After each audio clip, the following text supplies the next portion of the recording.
March 12, 2009. A packed federal courtroom in Lower Manhattan. A 70-year-old man in a grey suit rises, steadies himself against the table, and pleads guilty to all 11 counts against him.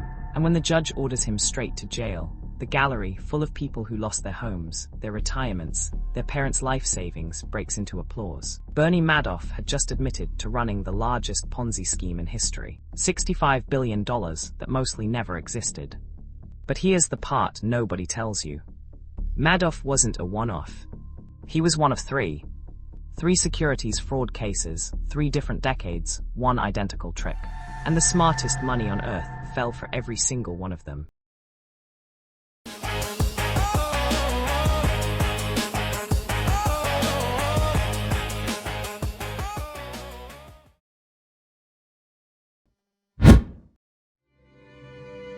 I'm Onyx, and this is Fortune and Ruin TV, true stories of money, power, and collapse. Today we are lining up 3 of the most infamous investment frauds in modern American history: Madoff, Enron, and Theranos. Add them up and you're looking at roughly $140 billion in vanished paper wealth and market value. And here's my promise. By the end of this video, you'll see these aren't 3 different stories at all. They are the same con, told 3 ways. If that's your kind of rabbit hole, do me a favor and hit subscribe, because we dissect a new financial collapse every single week. Act 1. The man who sold exclusivity. On paper, Bernard L. Madoff Investment Securities was the safest bet on Wall Street. Its founder had chaired the NASDAQ stock exchange. His fund returned 10 to 12% a year, every year, through booms and crashes alike, smooth as glass. Entire feeder funds existed for one purpose: funneling other people's savings to Bernie and charging a fee for the privilege. He claimed a strategy called split-strike conversion, options jargon polished to a shine.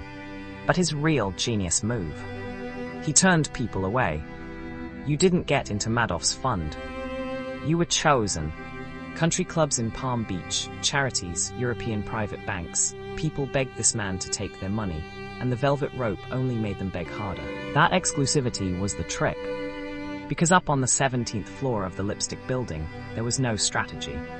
There were no trades at all. Investigators found that for at least 13 years, Madoff's advisory business never bought a single share of stock for its clients. The account statements, thousands of pages, mailed out every month, were pure fiction. Numbers reverse-engineered on an aging computer to hit the returns he'd promised. $65 billion in paper wealth, built on roughly $17.5 billion of real money that was simply gone. And here's the maddening part. One man saw it coming. A fraud examiner named Harry Markopolos ran the numbers and concluded the returns were mathematically impossible. So he warned the SEC in 2000. Then again, and again. 5 submissions over 8 years, one literally titled, "The World's Largest Hedge Fund is a Fraud." Nothing came of it. It took the 2008 financial crisis to do what the regulators wouldn't. Panicked clients demanded back $7 billion Madoff didn't have. And on December 10, 2008, he confessed to his own sons that the whole business was, in his words, one big lie. They reported him. He was arrested the next morning. That June, a judge handed the 71-year-old the maximum, 150 years in federal prison, where he died in 2021. A court-appointed trustee has since clawed back more than $14 billion for the victims. But the mechanism, invented numbers sold through exclusivity, didn't die with him. Our second story runs the exact same play with better lawyers, a Fortune magazine cover, and 20,000 employees' retirement accounts riding on it. Act 2.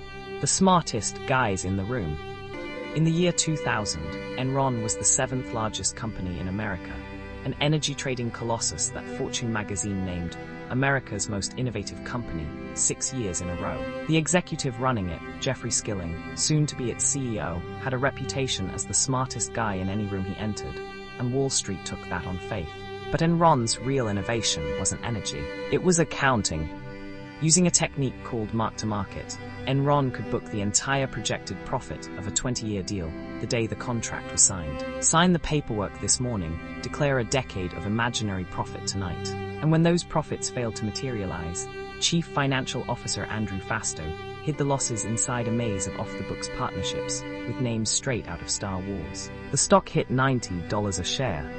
Employees loaded their retirement accounts with it. Analysts admitted they couldn't quite explain how the company made its money, then rated the stock a buy anyway. Skeptics got bullied.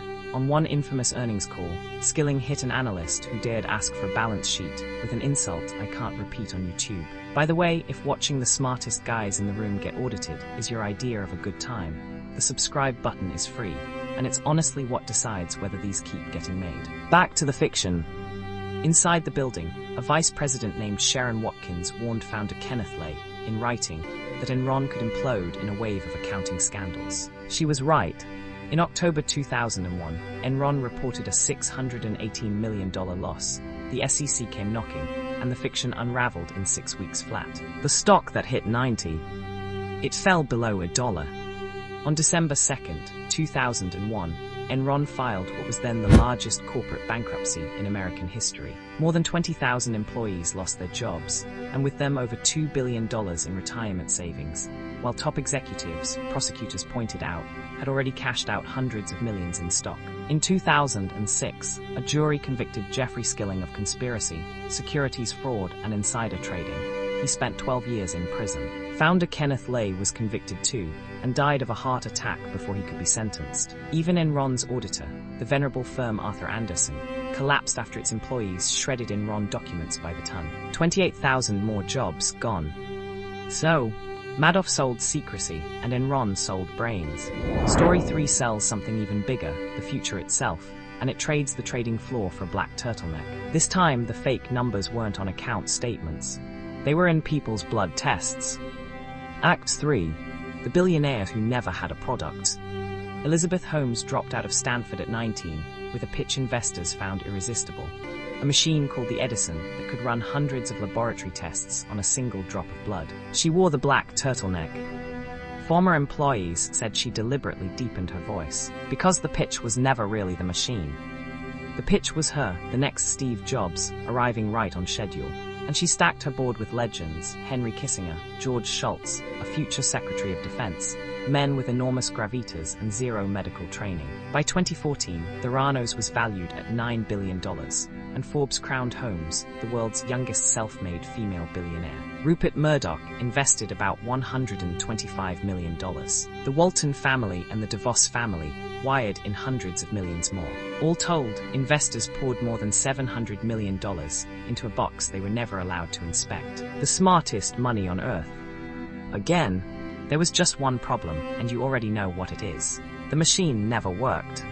Federal inspectors and court testimony revealed the Edison could reliably run only about a dozen tests, so Theranos secretly ran most patient samples on modified commercial analyzers built by Siemens, while telling investors and its partner Walgreens that the technology was proven, deployed, battle-tested. Real patients received results that were flat wrong, including, jurors heard, botched HIV and cancer marker tests. And once again, it took an outsider.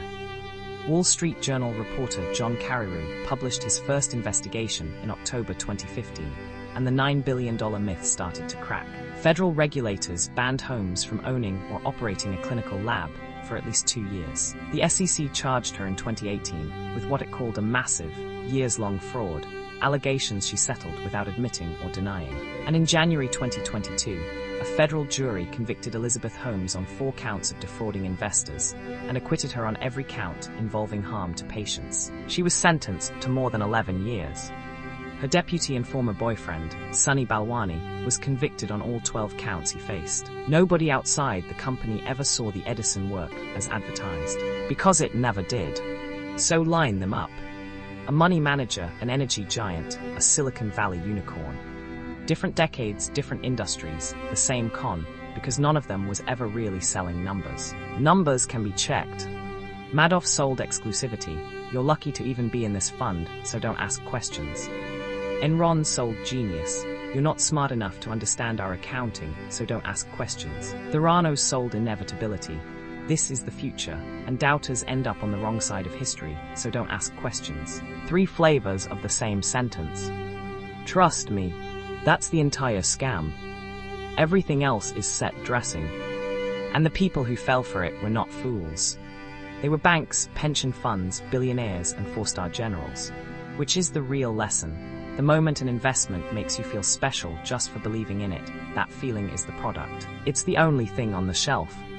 We've made full-length documentaries on all three of these worlds: the Enron scandal, the Theranos fraud, and the FTX collapse that copied their homework, and they're right here on the channel. Pick one and subscribe so the next collapse finds you before it finds your portfolio. I'm Onyx. This was Fortune and Rowan TV.